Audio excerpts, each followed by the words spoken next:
আপনাদের অনুষ্ঠান হাল্লাবোল নিয়ে আজকে আগামী 1 ঘন্টা থাকব এবং তাতে 4টি বিষয় আমরা তুলে আনবো আজকের অনুষ্ঠানে। আপনারা মন দিয়ে শুনবেন, কারণ আমার মনে হয়েছে অনুষ্ঠান বাছাই করবার সময়ে আমি এবং দিব্যেন্দুবাবু আমরা দুজনেই বাঁচছিলাম, তো তখন আমরা দেখতে পেলাম যে এই কটা বিষয়ে মানুষের পারসেপশন ক্লিয়ার হওয়া দরকার। দেখুন, এক হচ্ছে আমাদের মায়ের বন্দনা মন্ত্র, সেটা হচ্ছে বন্দে মাতরম। মাকে আমরা বন্দনা করার যে মন্ত্র, কোন মা? এটা দেশমাতৃকা, তার বন্দনা মন্ত্র কে লিখেছেন? সাহিত্য সম্রাট বাঙালির গর্ব বঙ্কিমচন্দ্র চট্টোপাধ্যায়।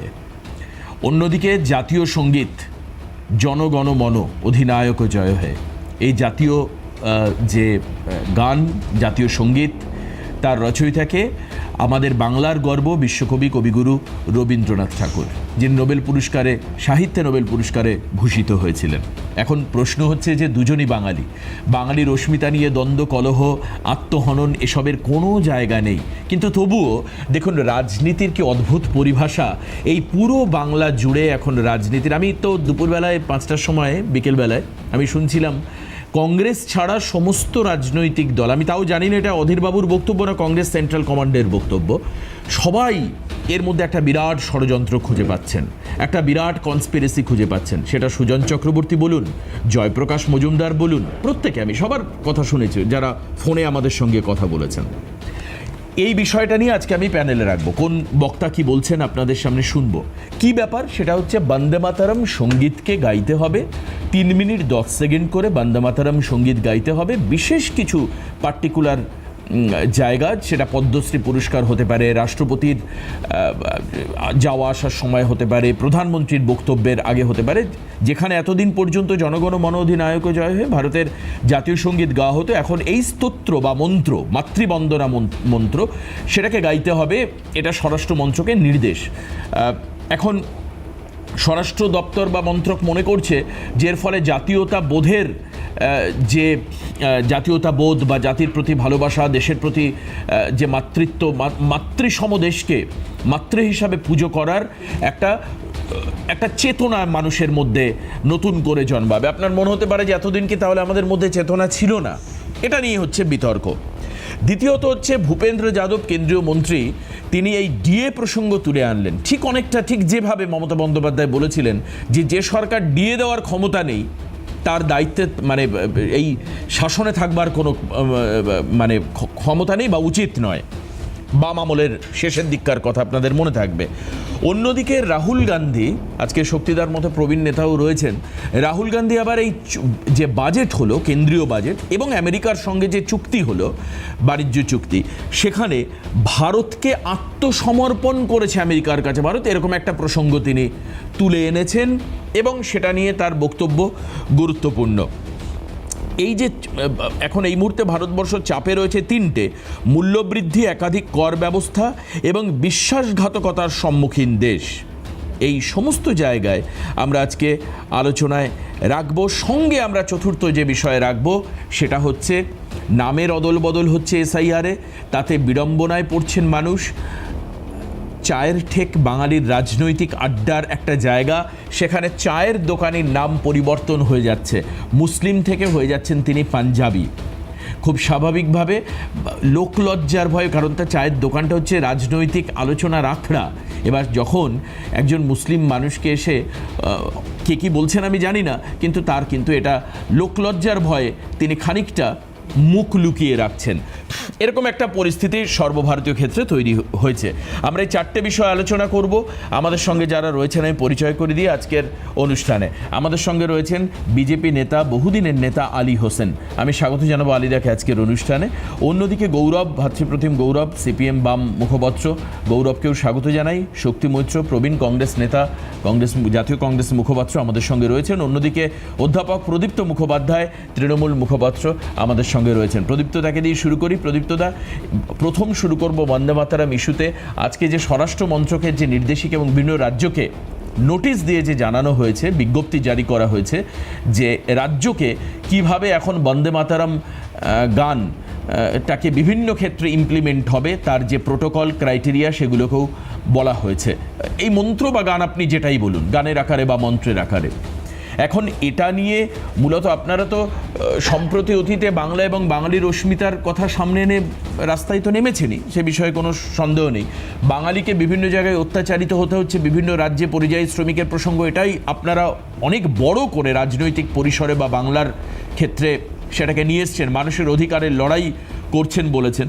কিন্তু ব্যাপার হচ্ছে এখন লড়াইটা কীরকম হবে, কারণ এই দুটো সৃষ্টির পেছনেই দুজন মহীয়সী বাঙালি যুক্ত রয়েছে। তৃণমূল পার্টি লাইন একে এই প্রস্তাবকে কন্ডেম করছে বা এই প্রস্তাবকে অমান্যতা দিচ্ছে বা এর মধ্যে রাজনৈতিক ষড়যন্ত্র খুঁজে পাচ্ছে, এর মধ্যে অমিত শাহর দূরভিসন্ধি খুঁজে পাচ্ছে। আপনি কি বলবেন? তৃণমূল কংগ্রেস এরকম কিছু খুঁজে পেয়েছে কিনা বা পায়নি তার অফিসিয়াল স্টেটমেন্ট আপনারা নিশ্চয়ই এতক্ষণে দেখিয়েছেন, কিন্তু আমার বক্তব্য যে আমরা সত্যি গর্বিত যে আমাদের শুনতে পাচ্ছি না এবং আমাদের বাঙালি এবং আমাদের বাংলাকে নিয়ে যে চিন্তা চেতনা এত বছর পরে এই 150 বছর পূর্তি উপলক্ষে বন্দে মাতরমের করা হচ্ছে, সেটা যথেষ্ট গুরুত্বের দাবি রাখে। কিন্তু আবার একই সঙ্গে যখন আমরা ওই সেলুলার জেলে চলে যাই, সেখানে যেভাবে বাঙালিদের নাম বাদ দিয়ে দেওয়া হচ্ছে সেটাও যথেষ্ট চিন্তার বিষয় হয়। বাঙালি বিপ্লবীদের নাম যেভাবে বাদ দেওয়ার চেষ্টা করা হয় সেটাও যথেষ্ট চিন্তার বিষয় রাখে। কিন্তু একই সঙ্গে রবীন্দ্রনাথ বড় বা বঙ্কিম বড় এই যে ডিবেটটা কিন্তু আমাদের তরফ থেকে আসেনি। 1896 সালে বঙ্কিমচন্দ্র চট্টোপাধ্যায় যখন নিজে এই গানের বা এই বিপ্লবের মন্ত্রের যে সুর দেন, সেইটা কিন্তু সবাই নিশ্চয়ই মনে রেখেছেন। কিংবা 1937 সালে যখন গান্ধী এবং জওহরলাল নেহরুর সঙ্গে সলা পরামর্শ করে রবীন্দ্রনাথ ঠাকুর বলেন যে কেন বন্দে মাতরমের প্রথম দুটো স্ট্যান্জাকে নির্দিষ্টভাবে এই জাতীয় সঙ্গীতের ক্ষেত্রে, জাতীয় গানের ক্ষেত্রে ব্যবহার করতে হবে, সেটাও নিশ্চয়ই আমাদের সকলের জানা আছে। আসলে আমাদের দেশের যে ঐক্য, আমাদের দেশের যে সংহতি, আমাদের দেশের যে মাল্টিকালচারাল বা বহু সংস্কৃতিবাদী চিন্তা, সেইটা আমাদের কাছে সব থেকে গুরুত্বের দাবি রাখে। এবং সেই গুরুত্বের দাবি রেখে আমার খুব ভালো লাগছে যে আমাদের রবীন্দ্রনাথের চিন্তা চেতনাকে এখনো রেখে দেওয়া হয়েছে, সেটাকে এখনো ফেলে দেওয়া হয়নি। কারণ খুব ভয় লাগে যে আজকে যখন আমরা দেখি যে এখন আলিদা আছেন, খুব ভালো লাগছে বিজেপির মুখপাত্র হিসেবে, যে এই ডিভিশনের রাজনীতিটা, বাঙালি মানেই বাংলাদেশি মুসলিম কিংবা বাঙালি মানেই রোহিঙ্গা অনুপ্রবেশকারী, এই যে ভাবধারা, সেই ভাবধারাটার থেকে পালানোর চেষ্টা কিনা বা সেই ভাবধারাকে ক্ষমা চোখে দেখার চেষ্টা কিনা সেটা আমি জানি না। আসলে বঙ্কিম দা বলে যারা বঙ্কিমচন্দ্র চট্টোপাধ্যায়ের যে চিন্তা চেতনা সেটাকে একটা নতুন ভাবে প্রকাশ করার চিন্তা করে, তখন আরো মনে হয় বঙ্কিম লাইব্রেরির কি অবস্থা, বঙ্কিম গবেষণা কেন্দ্রের কি অবস্থা, বঙ্কিমের যেটা সেন্ট্রাল চালায় নৈহাটিতে সেটারই বা কি অবস্থা, সেগুলো সম্পর্কে কত বাজেটে এবার অ্যালোকেশন হলো, 150 বছর তো হলো, বঙ্কিমচন্দ্রের গবেষণার ক্ষেত্রে, বঙ্কিমচন্দ্রকে নিয়ে কাজের ক্ষেত্রে কত বাজেট অ্যালোকেশন হলো, সেগুলোও জানার খুব জরুরি। কিন্তু মননে এবং চেতনায় এবং তার আদর্শ ব্যবহারে কতটা আমরা বঙ্কিমচন্দ্র চট্টোপাধ্যায়কে এবং রবীন্দ্রনাথকে অনুসরণ করছি, কারণ আমরা তো এদেরকে আইডল হিসেবে দেখি। স্বামী বিবেকানন্দের মতন গেরুয়া বসন ধারণ করলেই সবাই যেমন সন্ন্যাসী হয়ে যান না, তেমনই রবীন্দ্রনাথের মতন দাড়ি রাখলেই তবে সবাই রবীন্দ্রনাথের বহু সংস্কৃতিবাদী চিন্তা চেতনার ধারক বাহক হন না। কিংবা বঙ্কিমচন্দ্রের যে 150 বছর পূর্তি উপলক্ষে মানে সেটাকে একটা আলাদা করে ব্যবহার করার চিন্তা চেতনা করলেই বঙ্কিমচন্দ্রের যে জাতীয় ঐক্য গড়ে তোলার যে চেতনা সেটাকে ব্যবহার করা যায় না, সেটা আমরা সকলে বুঝতে পারি। বেশ, আমি আলিদার কাছে আসবো। প্রদীপ্তদা, বঙ্কিম চর্চা কেন্দ্র, বঙ্কিম পাঠাগার ইত্যাদি সংরক্ষণ এবং রক্ষণাবেক্ষণের প্রসঙ্গ তুললেন। এটা খুবই খারাপ লাগবে যে এই রাজ্যে রবীন্দ্রনাথের প্রাপ্ত সাহিত্যে নোবেল পুরস্কার 1913 সালে সেই নোবেল চুরি হয়ে গিয়েছিল। এখন এই বিষয়টাও ভাবতে হবে যে একজন বিশ্বকবি, কবিগুরু, তার নোবেল চুরি হয়ে গেল এবং তারপরে সেই নোবেলটা, আসল যে নোবেলটা, সেটা খুঁজেই পাওয়া গেল না।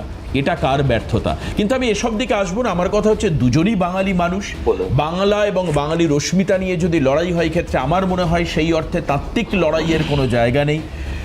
একটি মন্ত্রকে স্তোত্র হিসাবে উচ্চারণের যে নির্দেশিকা, আলিদা, এর পিছনে কি ওই ল্যান্ডমার্কটাই কাজ করছে যে 150 বছরের সার্ধ শতবর্ষ আমরা এবার পালন করছি বঙ্কিমচন্দ্র চট্টোপাধ্যায়, সেখান থেকে দাঁড়িয়ে কি বন্দে মাতরমকে যোগ্য সম্মান দেওয়া হলো, নাকি যেটা প্রদীপ্তদা বলছেন যে বাংলা এবং বাঙালির অস্মিতায় আঘাত করা বিজেপির যে লক্ষ্য এবং তার ফলে বিজেপি তার একটা পার্মানেন্ট ড্যামেজের কথা বুঝতে পেরেই এটা ড্যামেজ কন্ট্রোলের চেষ্টা, কি বলবেন? দেখুন প্রদীপ্তবাবু উনি যে কথাটা বললেন, রবীন্দ্র এবং বঙ্কিমচন্দ্র চট্টোপাধ্যায়কে ভারতীয় জনতা পার্টি কতটা সম্মান করে সেটা আপনি একটু আমাদের সংগঠনের বিভিন্ন অনুষ্ঠানগুলোতে দেখবেন যে প্রত্যেকটা আমাদের সাংগঠনিক যত অনুষ্ঠান হোক না কেন, বুথ থেকে সর্বভারতীয় স্তর পর্যন্ত আমরা প্রথমেই কিন্তু বন্দে মাতরম এই গানটির মাধ্যমে আমাদের অনুষ্ঠান শুরু করি এবং জনগণ মন দিয়ে আমাদের অনুষ্ঠানের সমাপ্তি হয়।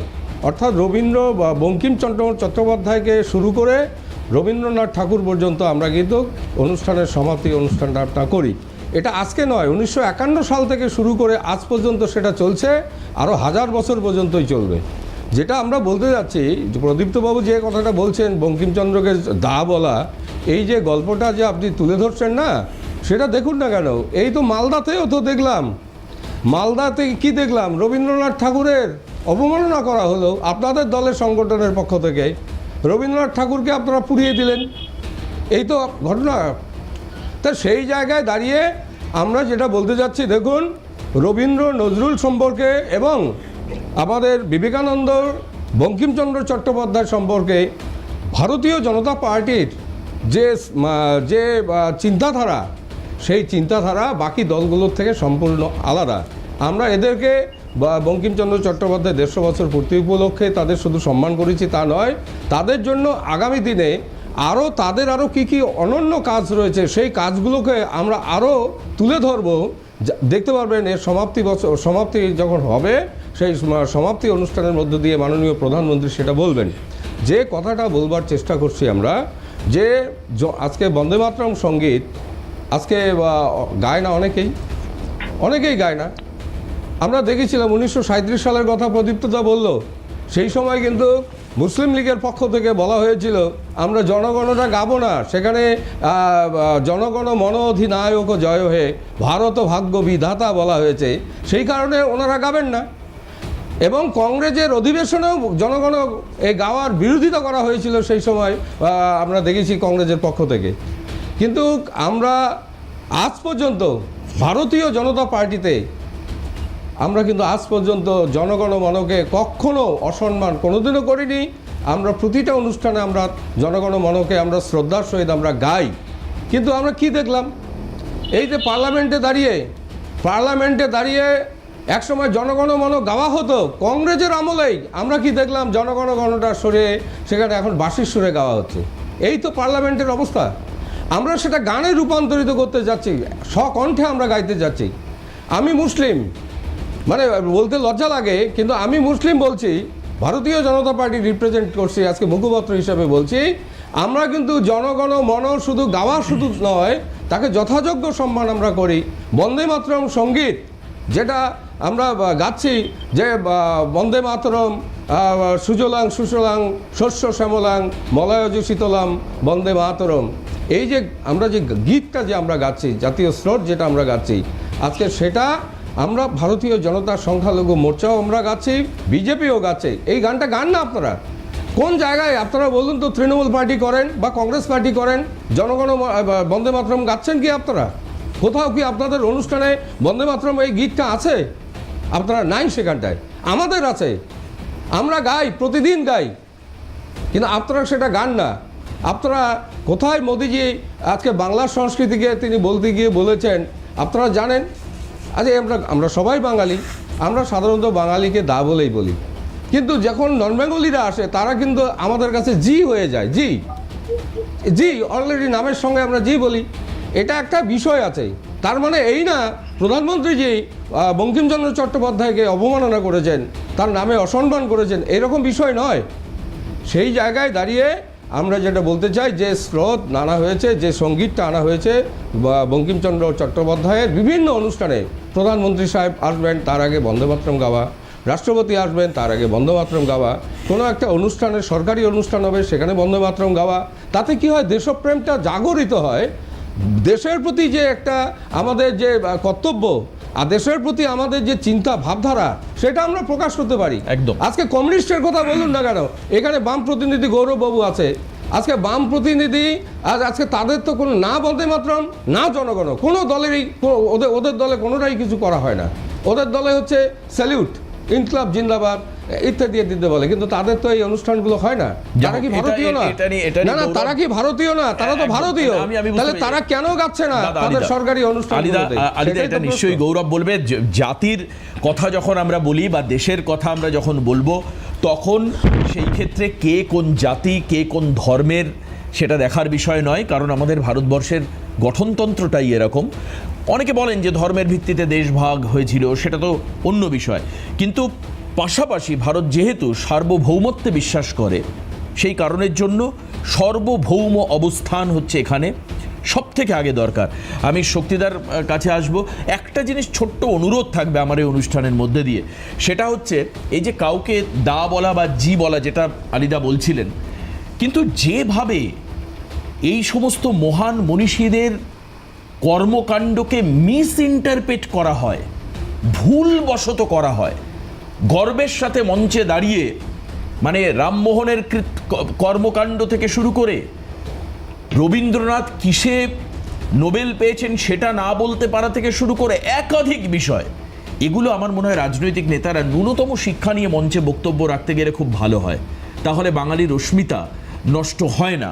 এটা একটু মাথায় রাখতে হবে। প্রথমে আগে নিজেকে শুধরাও, আপনি আচরি ধর্ম পরেরে শেখাও, হওয়া উচিত কিনা এটা ভাবতে হবে। আমি শক্তিদার কাছে আসবো, গৌরবের কাছেও যাব, দ্রুত ফিরে আসবো একটা ছোট্ট বিরতির পরে।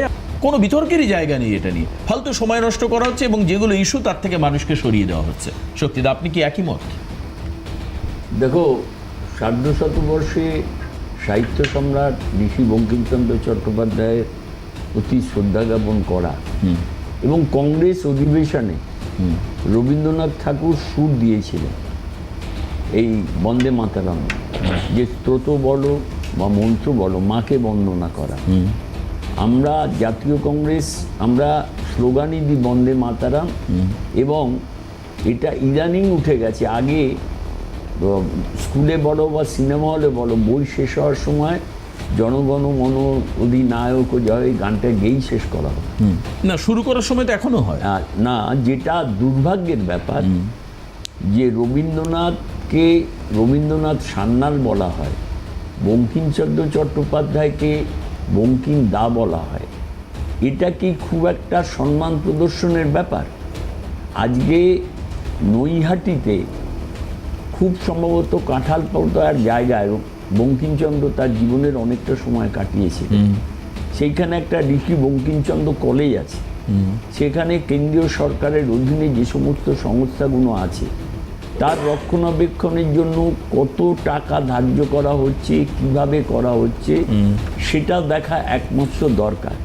আজকে একটা কথা বলি যে সুজলাং সুফলাং শস্য শ্যামলাং বন্দে মাতরম শুভ্র জ্যোৎস্না পুলকিত যামিনী, এই যে বঙ্কিমচন্দ্র চট্টোপাধ্যায় যেটা গেয়ে গেছে, ভারতবর্ষের টোটাল যে একটা সংস্কৃতি তার এই স্তোত্রের মধ্যে দিয়েই প্রমাণ হয়। ঠিক। আর আমাদের যেটা তুমি বলছো যে অধীর চৌধুরী 22 বছরের সাংসদ, তিনি বলেছেন এটা নিয়ে আলোচনা করে অযথা সময় অবান না। আমি অধীর বাবুর কোনো বিরোধিতা করছি না বা তার দ্বিমত পোষণ করছি না, কিন্তু এটা ঘটনা যখন আজকে কোন কটা স্তবক থাকবে, কংগ্রেস অধিবেশনে কোনটা গাওয়া হয়েছিল, কে সুর দিয়েছিলেন, এই নিয়ে যখন পার্লামেন্টের মতো জায়গায় ঘন্টার পর ঘন্টা সময় ব্যয় করা হয়, তখন ভারতবর্ষের মানুষকে বুঝতে হবে যে এই দুটো প্রতিভাই এই বাংলার বুক থেকে জন্ম নিয়েছিল। একজন কবিগুরু রবীন্দ্রনাথ ঠাকুর আর সাহিত্য সম্রাট বঙ্কিমচন্দ্র। এটা আমাদের বাঙালিদের গর্ব, বাঙালিদের অস্মিতা। তার মানে স্বরাষ্ট্র মন্ত্রকের এই সিদ্ধান্ততে আপনি কোনো রকম না পলিটিক্যাল বাইনারি দেখছেন? আমি পলিটিক্যাল বাইনারি একটা জায়গায় দেখছি যে সামনে নির্বাচন, তার আগে এই নিয়ে কিন্তু ঘটনাচক্রে সত্যি তার আগেই তো সার্ধশতবর্ষটা হচ্ছে না, তার আগে এই রবীন্দ্রনাথ সান্যাল বলা এবং সাহিত্য সম্রাট বঙ্কিমচন্দ্রকে বঙ্কিমদা না, বলা, এগুলো তো আমি বললাম, এইটা নিয়ে কিন্তু প্রচুর বিতর্ক হয়েছে তো। সেই ড্যামেজ কন্ট্রোল করবার জন্যেই এইটা কি না, এটা আমার কাছে একটা জিজ্ঞাসার চিহ্ন আছে।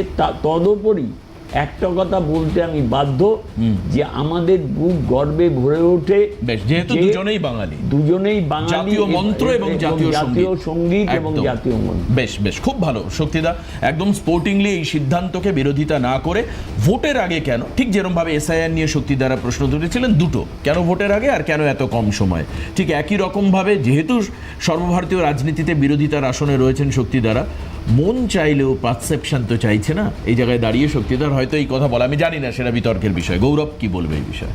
প্রথম কথা, বিজেপির প্রতিনিধি অনেক কথা বললেন যে বন্দে মাতরম, দেশাত্মবোধ, চেতনা, তারপরে কি দেশকে ভালোবাসা।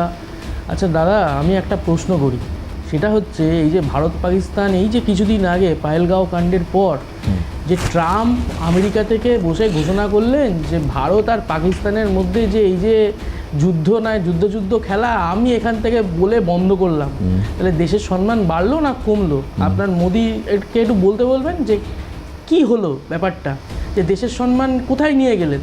আপনি দেশাত্মবোধ, দেশের চেতনা বাড়াবার কথা বলছেন, আজকে দাঁড়িয়ে আপনাদের লোকজন কলকাতায় বিদ্যাসাগর মূর্তি ভেঙেছিল, আপনাদের লোকজন, সেই কথার উত্তর কে দেবে? আপনাদের লোকজন আমাদের পাশের রাজ্য আসামে রবীন্দ্রনাথ ঠাকুরের লেখাকে বয়কট করছেন, বন্ধ করছেন, এর উত্তর কে দেবে? আপনি দেশাত্মবোধ, দেশের চেতনা বাড়ানোর কথা বলছেন। আরে দাদা, আপনি আমেরিকার সঙ্গে ডিল করে দেশের বাজারকে আমেরিকার হাতে তুলে দিচ্ছেন। আমার দেশের নীতি কী হবে সেটা আমেরিকা হচ্ছে যে ঠিক করবে। আমাদের দেশের প্রধানমন্ত্রী, আপনার দলের নেতা রাত্রিবেলা সই করছেন ওই যে ডিলে, সেখানে দাঁড়িয়ে আপনাদের কোনো কথা নেই। এগুলো তো বিদেশ নীতি গৌরব। অবশ্যই বিদেশ নীতি তো বটেই, দেশ তো চলে বিদেশ নীতি। বন্দে মাতরমকে জুড়ছো কিভাবে? না, আমি বন্দে মাতরমকে এই কারণেই জুড়ছি যে ওনারা এই বন্দে মাতরম গাওয়ার মধ্যে দিয়ে দেশের মানুষের মধ্যে একটা দেশাত্মবোধ, একটা চেতনার জাগরণ তুলে ধরবার চেষ্টা করছেন জন্য, আর ওটা সম্পূর্ণ বিদেশ নীতি, কূটনীতি। একদমই তাই। তাহলে আম জনতা তো বিদেশ নীতির বাইরে নয়। আজকে দাঁড়িয়ে আপনি বাজারে যে জিনিসটা কিনতে যাবেন, নিত্য প্রয়োজনীয় মানে আমেরিকার সঙ্গে চুক্তিতে দাম বাড়বে তুমি বলছো? আমেরিকার সঙ্গে চুক্তিতে দাম বাড়বে কি বাড়বে না শুধু সময় বলবে। আপনি দেখছেন না বাড়ছে কি কমছে। ওখানে দাঁড়িয়ে নির্মলা সীতারামন ঘোষণা করছেন যে আমি জিএসটি তুলে দিলাম, আর এখানে দাঁড়িয়ে বাজারে হাহাকার লাগছে কোথায় জিএসটি উঠলো, উঠে কি লাভ হলো। তাহলে আপনি আমজনতার মধ্যে পড়েন না, আমি জানি না। কথা হচ্ছে যে আমাদের দেশের যে একটা কনভেনশনাল বা আমাদের দেশ যেভাবে চলেছে, বন্দে মাতরম হোক, জনগণ মনোনায়ক হোক, এই দুটোর মধ্যে কোনোদিন কোনো বিরোধ ছিল না, থাকবে না, থাকার মানে কথাই নয়। বিরোধ করছে রাজনৈতিক দলের লোকেরা ভাই, একদম বিজেপি তৈরি করছে। আচ্ছা, বন্দে মাতরম কে গাইবে কে গাইবে না, বা জনগণ মন অধিনায়ক ওই বিজেপির মিটিংয়ে গাওয়া হবে কি হবে না, বা অন্য দলের বিজেপি নয় গৌরব, তুমি আবার এতে রাজ্য সরকারগুলোকে সেটা যেই পরিচালনা করুক, তৃণমূল হতে পারে, কংগ্রেস হতে পারে, রাজ্য সরকারগুলোকে কে নির্দেশ দিয়েছে? স্বরাষ্ট্র মন্ত্রক নির্দেশ দিয়েছে। স্বরাষ্ট্র মন্ত্রক কারা চালায়? না শোনো না, সরকারি অনুষ্ঠানে গাওয়ার কথা বলছে, এটা তো কোনো মানে প্রথম সরকারি অনুষ্ঠানে কি করবে সে তো রাজ্য সরকার। আমাদের দেশ তো চলে একটা যৌথ নেতৃত্বের ভিত্তিতে, একটা গণতান্ত্রিক ব্যবস্থার মধ্যে দিয়ে। আমাদের দেশে রাজ্য সরকারের তার নিজস্ব কিছু বিষয় আছে যেগুলো রাজ্য সরকার ঠিক করে, মানে দেশ যেটা করবে রাজ্য সেটা করবে না, একদমই নয়। আমি তো সেটা বলিনি, আমি সেটা বলিনি। আমার রাজ্য সরকার কি করবে, কি চলবে না চলবে, আপনি ওপর থেকে সার্কুলার জারি করে ঠিক করে দিতে পারেন না যে রাজ্য সরকার এইটা করতে হবে। কিন্তু আবার এটাও ঠিক যে দুটো সরকার একত্রিত হয়ে কিভাবে এই যৌথ ব্যবস্থাকে চালানো যায়, এই গণতান্ত্রিক ব্যবস্থাকে চালানো যায়, সেটা ঠিক করবে। এখানে বিজেপি বলবে যে কমিউনিস্টরা কি করে, আমি তো বলবো আপনি আন্দামান সেলুলার জেলে চলে যান, সেখানে কতগুলো নাম আছে, একজনের নাম আপনি দেখাতে পারবেন না যে তারা পরবর্তীকালে ভারতীয় জনতা পার্টিতে যুক্ত হয়েছিলেন। কিন্তু আমরা দেখিয়ে দিতে পারবো ক্যাপ্টেন লক্ষ্মী সাইকেল, তিনি কমিউনিস্ট পার্টির মেম্বার ছিলেন, তিনি আজাদিন ফৌজের একজন অন্যতম নায়িকা, একজন নেত্রী, যিনি পরবর্তীকালে কমিউনিস্ট পার্টির নেত্রী হয়েছিলেন, এবং আমরা দাঁড় করিয়েছিলাম তাকে যে দেশের রাষ্ট্রপতি নির্বাচন। না, গৌরব, একদম ঠিক। হ্যাঁ, একদম। সুতরাং আরএসএস যে তার নিজের দপ্তরে জাতীয় পতাকা তোলে না 27 বছর, জাতীয় পতাকা মানব না যারা ঘোষণা করে, তাদের কাছ থেকে দেশের এই উপদেশটা চেতনা, বেশ, উপদেশ বেশ, এগুলো বেশ। শিখতে যাব না। আলিদা আমি একটা বিরতি নিই, একটা বিরতি নেবো। তবে একটা জায়গায় একটু আমার গৌরবের সঙ্গে আপত্তি আছে, গৌরব হয়তো এই অংশটা জানে না। সেটা হচ্ছে এই যে কাশ্মীরে যে গণহত্যা হলো, এই গণহত্যার পরে যে যুদ্ধ হলো অপারেশন সিন্দুর, সেই ক্ষেত্রে এই যুদ্ধ আমি বন্ধ করেছি বলে সম্পূর্ণ কৃতিত্ব ডোনাল্ড ট্রাম্প বিকেলের দিকে একটি এক্স হ্যান্ডেলে পোস্ট করে জানিয়েছিলেন। এবং সেই পোস্টের 28.5 মিনিটের মাথায় 28.5 মিনিট, আই রিপিট এগেইন, 28.5 মিনিটের মাথায় ভারতের বিদেশ মন্ত্রকের তখন সেই সময়কার মুখপাত্র রণধীর জয়সওয়াল তিনি পরিষ্কার প্রেস ব্রিফ করে বলে দেন আমেরিকার কথা মিথ্যা। আমি গৌরবকে আরো মনে করাবো, এরপর সংসদে, শোনো একটু শেষ করো, এবার শেষ করতে দাও। এরপর সংসদে দাঁড়িয়ে শীতকালীন অধিবেশনে প্রধানমন্ত্রী তার জবাবি ভাষণে পরিষ্কার বলে দেন, আমি জানি না যে আমেরিকাকে সরাসরি মিথ্যাবাদী বলার সাহস, মানে কম বেশি সরাসরি মিথ্যাবাদী বলার সাহস আর কেউ নেই। আমি কিন্তু বিজেপি বা নরেন্দ্র মোদীর পূজারি নই, মানে আমি পুজো করছি না, কিন্তু সংসদ ভবনে দাঁড়িয়ে বলেছিলেন যে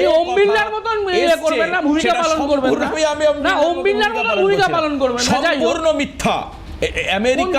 আমেরিকার ইন্টারফেয়ারেন্স এটা বলেনি, না এটা বলেনি, স্টেটমেন্ট দেখা প্রাইম মিনিস্টার বলেনি, আপনি দেখান স্টেটমেন্ট, এই কথা পার্লামেন্টে দাঁড়িয়ে বলে আমি দায়িত্ব নিয়ে বলছি।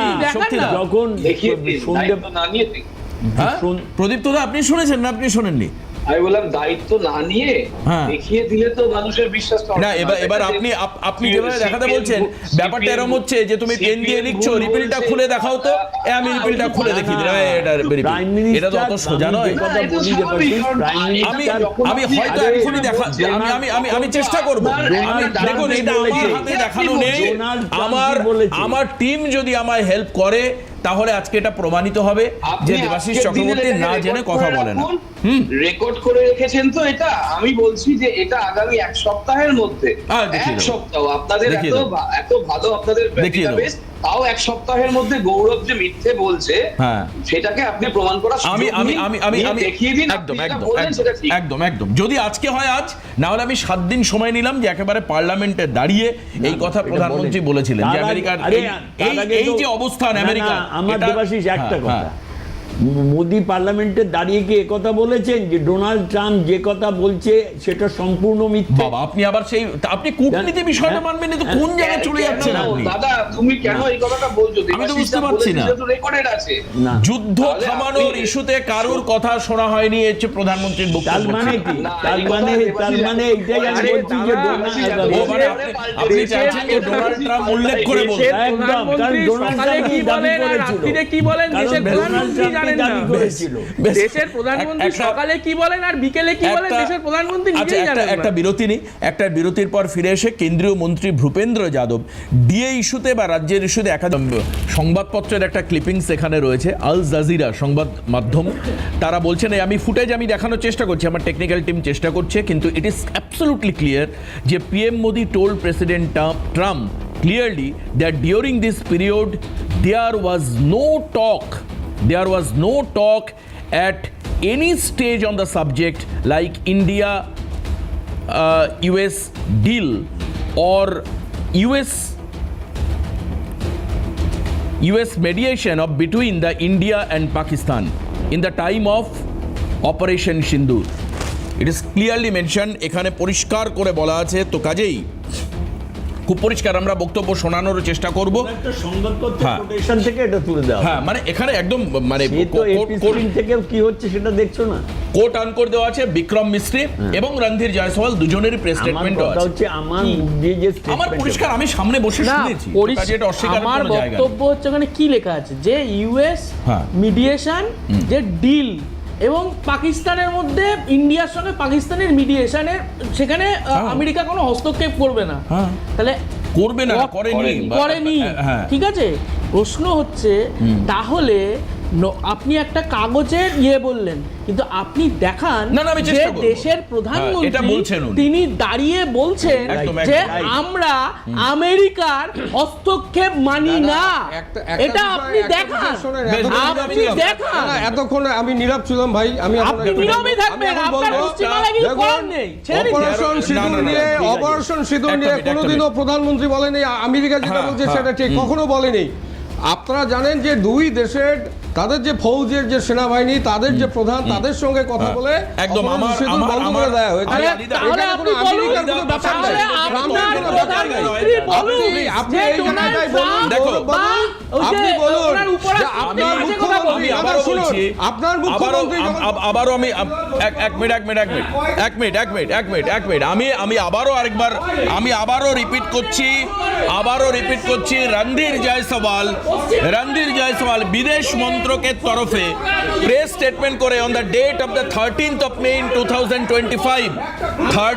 May 2025 বিদেশ মন্ত্রকের তরফে অফিসিয়াল প্রেস স্টেটমেন্ট দিয়ে, I repeat again, official press statement দিয়ে পরিষ্কার বলা হয়েছিল আমেরিকার কোনো অন্তর্ভুক্তি নেই। ও যেটা গৌরব দাবি করছে প্রধানমন্ত্রীর সংসদ ভবনে দাঁড়িয়ে বক্তব্য, আমি সেটাও শোনাবো। আপনি ছেড়ে দিন। আচ্ছা, ছেড়ে দাও, আজকে এটা নিয়ে এত দরকার। বেশ। ব্যাপার নেই। দাদা, শুনুন, আরে দাদা, আপনি তো দেশের মানুষ না। দেশের আপনারা তো দেশের মানুষ না। আধিকারিকরা আপনি প্রেস কোন মিট দেশের করে কথা বলেছে বলছেন? তাদের আপনারা তো বাড়িতে দেশের একদম। বিজেপি RSS এর লোক আক্রমণ একদম আমার এক মিনিট সবার থামতে হবে। আমার কথা হচ্ছে এই প্যানেলে আজকের দিনে দাঁড়িয়ে আমার খানিকটা অসহায় মনে হচ্ছে, হেল্পলেস মনে হচ্ছে। তার কারণ ভারতের অবস্থান নিয়ে যেভাবে আওয়াজ উঠছে গৌরবের তরফ থেকে, আমরা পরিষ্কার জানি যে এই ক্ষেত্রে গৌরব ইউএস এবং চায়নার কনস্পিরেসি, গৌরব ইউএস এবং চায়নার কনস্পিরেসি ছিল। তুমি কাকে সাপোর্ট করছো তাহলে? না তুমি কাকে সাপোর্ট করছো? ইউএস এবং চায়নার কনস্পিরেসি, দেশের বাজার নিজের মানুষ তারা আমেরিকার ইউএস এবং চায়নার কনস্পিরেসিতে তুমি তোমার সাপোর্ট কাকে তাহলে? ইউএস আর চায়নাকে? এই যে ইস্যুতে, এই যে যুদ্ধ অপারেশন সিন্দুর, পাকিস্তানের বারবারন্তে কারা দায়ী? চায়না এবং ইউএস। ডেফিনেটলি একদম। আরে বাবা, ডিল ইজ অ্যানাদার ইস্যু। ভাই, আবার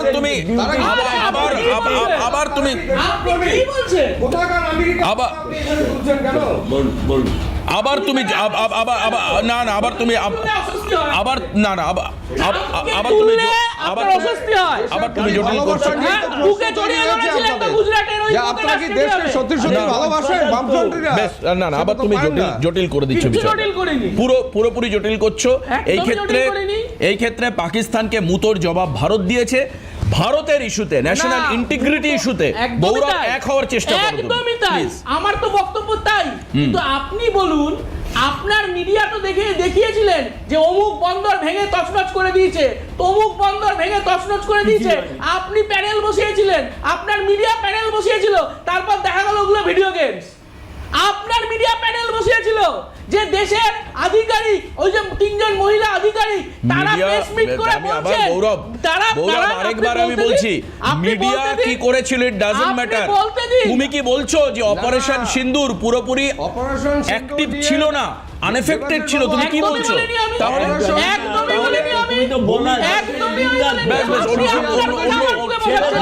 অন্যদিকে চলে যায়।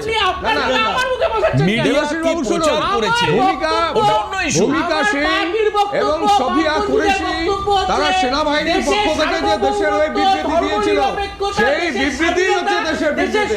সেই বিবৃতিকেই মাননীয় প্রধানমন্ত্রী বিরুদ্ধে যে পদক্ষেপ নেবে আমরা বামপন্থীরা সন্ত্রাসবাদীদের এই নিক্ষেপ করবার জন্য দেশের সরকারের পাশে বেশ। থাকবো। জন দাদা, বিকাশ আপনারা তো দেশটাই এই দেশের মানেন না। সরকারের আপনারা দেশের সরকারি কথা বলছেন প্রতিনিধি কোন দল দলে? হিসেবে আপনারা একজন তো সদস্য দেশেই মানেন হিসেবে না। বিদেশে গিয়ে আপনারা তো বলেছেন। দেশের না, না, আমাদের এই- বক্তব্য, মানেন না। কিন্তু আমাদের আমাদের বক্তব্য, সরকারের মুখ্যমন্ত্রী ছিল দেশের জ্যোতিবাবু, সরকার, হ্যাঁ। যে দেশের কোনোদিনও মানুষের জাতীয় জন্য পতাকা সত্যি তোলেনি কথা বেশ, সরকারি বেশ, বেশ। অনুষ্ঠানে। আমার জ্যোতিবাবু তো জাতীয় পতাকা তোলেনি আমার- ভুল কথা জ্যোতিবাবু। আমার দেখেননি আপনি। আমার খুব অবাক আরে লাগে আপনি মোহন আমার ভাগবত খুব নিয়ে অবাক ভাবুন। লাগে জ্যোতিবাবু। যে কূটনীতি আর বিদেশ নীতি সম্পর্কে আমরা এই যে পলিসির কথা বলছে যে ইউএস যদি হেল্প করে থাকে তাহলে ইউএস এর সঙ্গে ট্রেড ডিল কেন হচ্ছে? অদ্ভুত প্রশ্ন। এক একটা অ্যাঙ্গেল, এক একটা পার্সপেক্টিভ, এক একটা জায়গায় এটা গৌরব জানে, কিন্তু আমি জানি না পার্টির লাইন থেকে লড়াই করতে হয় গৌরবকে কিনা।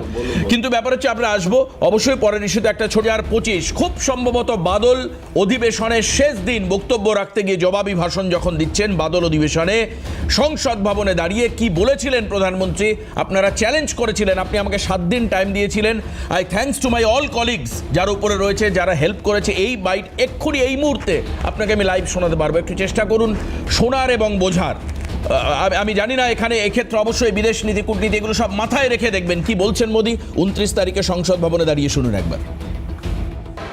दुनिया के किसी भी नेता ने भारत के ऑपरेशन रोकने के लिए नहीं कहा। 9 तारीख को रात को अमेरिका के उपराष्ट्रपति जी ने मुझसे बात करने का प्रयास किया। वो घंटे भर कोशिश कर रहे थे, लेकिन मेरी सेना के साथ मीटिंग चल रही थी, तो मैंने उनका फोन उठा नहीं पाया। बाद में मैंने उनको कॉल बैक किया। मैंने कहा कि आपका फोन था, 3-4 बार आपका फोन आ गया, क्या है? तो अमेरिका के उपराष्ट्रपति जी ने मुझे फोन पे बताया कि पाकिस्तान बहुत बड़ा हमला करने वाला है, ये उन्होंने मुझे बताया। मेरा जो जवाब था, जिनको समझ नहीं आता है उनको तो नहीं आएगा। मेरा जो जवाब था, जिनको समझ में नहीं आना चाहिए उनको नहीं आएगा। গৌরব, আমি বলছি গৌরব, ও প্রদীপ্ত দা, আমার বক্তব্য হচ্ছে প্রদীপ্ত দা, এক মিনিট। এবার শোনো গৌরব, তর্ক করুন। আরেকটা জিনিস দেখাই, না, না। শোনো না, আমি জানি না যে গৌরব তোমরা কি সত্যি বিশ্বাস করো, প্রদীপ্ত দা আপনারা কি সত্যি বিশ্বাস করেন যে ভারতীয় যুদ্ধ বিমান রাফাল 10 সেকেন্ড, ভেঙে 10 পড়েছিল তাই মনে করেন? আসুন এবার আরেকটা ভিডিও আপনাদেরকে দেখাই। আমি জানি আপনি বলবার জন্য অধীর আগ্রহে অপেক্ষা করছেন, একবার দেখাই সেই ভিডিও। দেখুন, এই হচ্ছে ভিডিও। এই ভিডিও আমরাই প্রথম দেখিয়েছিলাম, একটা ভিডিও গেমের একটা ছবি ক্লিপস, যেখানে দেখা যাচ্ছে যে রাফালকে মিসাইল অ্যাটাক করা হচ্ছে। এই হচ্ছে রাফাল ক্ল্যাশ করলো। এটা পাকিস্তানের তরফে সরাসরি, যেটা হচ্ছে চীনে তৈরি একটা ফেক ভিডিও, যেটা নাকি লড়াইয়ে পাকিস্তান নাকি রাফাল বিমানকে যুদ্ধে ক্র্যাশ করিয়েছে, এরকম একটা ভিডিও। চীনে মানে পাকিস্তানের দায়িত্বপ্রাপ্ত সংবাদ মাধ্যমে এই ছবি সামনে নিয়ে এসেছে। আপনি ভাবতে পারছেন কেন? ইমাজিন গৌরব, আশা করি তুমি এই ছবিটাকে বিশ্বাস করছো এখন। বলতে দেবেন তো? হ্যাঁ, সেটা হচ্ছে যে আপনি যে ভিডিও দেখালেন, ওই তো 1 সেকেন্ড, আমি 1 সেকেন্ড, তুমি বলবে। আসছে। 1 সেকেন্ড। তো আসছে। তুমি বললে হ্যাঁ, যে হ্যাঁ। মিস্টার মোদি হ্যাঁ। তিনি সংসদে দাঁড়িয়ে বলেছেন ডোনাল্ড ট্রাম্প মিডিয়েশনের যে ব্যাপার সেটার ব্যাপারে কোনো রকম তিনি অপোজ করেননি, যে ডোনাল্ড ট্রাম্পের মিডিয়েশন আমরা মানবো না। তুমি যে ভিডিও দেখালে সেখানে উনি মিস্টার ট্রাম্পের একটা নামও উনি উচ্চারণ করেননি। তিনি বলেন কোন দেশের না, না, রাষ্ট্রপ্রধান আরে দিয়ে- শোনো না, উনি বলছেন আমেরিকার আরে শোনো না, শোনো না, পৃথিবীর কোনো আমেরিকার দেশের নেতা এই অপারেশন সিঁদুর নিয়ে তার সঙ্গে কোনো কথা হয়নি, এটাই তো এই বলেছেন জন্য তিনি। উনি পরে বলেছেন কোনটা বলেন আর কোনটা শোনেন, এইটাই তো বলছেন তিনি। समझ में आएगा। আমি তো আগে বলবো যে রাফাল নিয়ে যে কেলেঙ্কারি, আমি জানি না, আমি জানি না যে গৌরব আর কি চায়। মানে এটাকে কলতলার ঝগড়ার মতো চান? এটাকে কলতলার ঝগড়ার মতো বলবেন সংসদ ভবনে দাঁড়িয়ে? প্রদীপ্ত দা 1 মিনিট বলতে চাইছেন, প্রদীপ্ত দা 1 মিনিট বলতে চাইছেন। আর এই যে মোদি এটা বলেছেন, এটা শক্তিদা মন থেকে মানতে পারছেন না। বেশ, প্রদীপ্ত দা বলুন। ঠিক আছে, আমি শুধু বলবো যে কেউ আমার সময় কিছু বলবে না, আমি আমার কথা বলবো না। হ্যাঁ। আমি দেবাশিস দার কথা শোনাবো সবাইকে। দেবাশিস দা এক্স্যাক্টলি কি বলেছিল, যাতে আমি বলেছিলাম দেবাশিস দা তোমার কথা সত্যি কিনা শুনিয়ে দাও। সেই যে না না না না না ওই আমি কি বলে সবাই পরিষ্কার হয়ে গেছে প্রদীপ্ত দা, বিষয় সাবজেক্ট ইজ অ্যাবসলিউটলি ক্লিয়ার। প্রদীপ্ত বলেছিল, এই আমাদের গৌরব বলেছিল এখান থেকে যে যখন আমেরিকা অন্তর্ভুক্ত, আমেরিকা দাবি করেছিল যে আমরা যুদ্ধ থামিয়ে দিয়েছি, আমরা যুদ্ধ থামিয়ে দিয়েছি, সেই সময় কেউ কিছু বলেনি, সেই সময় কেউ কিছু বলেনি। এটা ছিল গৌরবের বক্তব্য। আবার কি বলেছেন, আবার কি বলেছেন, আবার শোনাবো, আরেকবার শোনাবো, শুনি। दुनिया के किसी भी नेता ने भारत के ऑपरेशन रोकने के लिए नहीं कहा। 9 तारीख को रात को अमेरिका के उपराष्ट्रपति जी ने मुझसे बात करने का प्रयास किया। वो घंटे भर कोशिश कर रहे थे, लेकिन मेरी सेना के साथ मीटिंग चल रही थी, तो मैंने उनका फोन उठा नहीं पाया। बाद में मैंने उनको कॉल बैक किया, मैंने कहा कि आपका फोन था, 3-4 बार आपका फोन आ गया, क्या है? तो अमेरिका के उपराष्ट्रपति जी ने मुझे फोन पे बताया कि पाकिस्तान बहुत बड़ा हमला करने वाला है, ये उन्होंने मुझे बताया।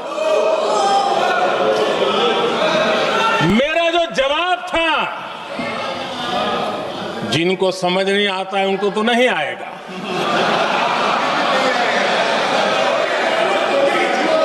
मेरा जवाब था अगर पाकिस्तान का ये इरादा है तो उसे बहुत महंगा पड़ेगा। বেশ, তাহলে গৌরব আর প্রদীপ্ত দা দুজনে কি চান আপনারা? কি চান? আমেরিকার নাম উল্লেখ হলো, উপরাষ্ট্রপতির নাম উল্লেখ হলো, এটাও বললেন, এটাও উনি বললেন, এটাও উনি আমেরিকার নাম উল্লেখ হয়নি, এটা উল্লেখ হয়নি। আমি আমার গৌরবের কাছে, গৌরব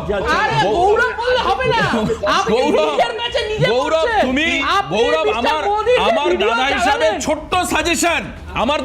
ছোট্ট সাজেশন, তুমি একবার ইএনটি দেখাও, তোমার কানের প্রবলেম হচ্ছে, আমেরিকা বলেনি এখানে, তুমি ইএনটি দেখাও ভাই। না না না, তুমি কি বলছো, তুমি কি বলছো? প্রদীপ্ত দা আবার বলতে, দেখো দেবাশিস কি বলেছিল, বাংলা ব্যাকরণে সমাস মানা হলো কিনা, সমাস মানা হলো কিনা, বাংলা ব্যাকরণ মানা হলো কিনা। বেশ এই ইস্যুতে আমাদের, এই ইস্যুতে প্রদীপ্ত দা না, আমি বলছি অ্যাঙ্কার হিসেবে একা শো চালানোর অধিকার তোমার আছে, সেক্ষেত্রে আমাদের বার করো। না না না, আপনি বলুন। শুধু কি বলছি, আমি শুধু বলবো যে তুমি মোদিজির কথা দুবার শোনালে, আমরা 10-12 শুনেছি, তুমি আগেও শুনেছি। না না, আপনি শুনতে পাননি, ওই জন্য তো আপনি বললেন যে এটা তুমি চালাও, 7 দিন আমাকে টাইম দিলেন প্রদীপ্ত দা। এবার একটু দাঁড়ান, ধৈর্য কোথায়, এত ধৈর্য কেন? বলুন। তুমি বলেছো, আমি শোনালাম কিছুক্ষণ আগে, যে প্রধানমন্ত্রী পার্লামেন্টে দাঁড়িয়ে বলেছেন ট্রাম্প সর্বৈব মিথ্যা বলেছে। আমি এই ভার্বাটিমটাকে বলেছি যে এটা উনি বলেননি, আমি এটা বলেছি। আরে বাপ রে বাপ, আমি বিজেপির পূজারি নই, তুমি যখন বলছো আমি বিজেপির, আর শুনতে হবে ধৈর্য। তুমি বলেছো যে কেউ আমার ভিডিওটা এখনো সেভ করা আছে, যাক কথা কতটা রাখা হয় আর কতটা না রাখা হয় আমরা জানি। ডাবল চাকরি, ডাবল শিক্ষা, ডাবল স্বাস্থ্য, প্রপোজ তো অনেক কিছু করে, কে কথা রাখে? এই কথাগুলোকে তো কই আপনারা স্টাডি করেন না? ওরা কথা রাখছে না বলে আপনিও কথা রাখছেন না। কেউ কথা রাখছে না বলে আমি রাখছি না। পার্লামেন্টে দাঁড়িয়ে আমেরিকাকে উল্লেখ করে, না আমেরিকাকে উল্লেখ করে বলা, আমেরিকার নাম করে বলা, উপরাষ্ট্রপতির নাম, আরে আবার শক্তিদা আরেকটার উপরে উপরাষ্ট্রপতি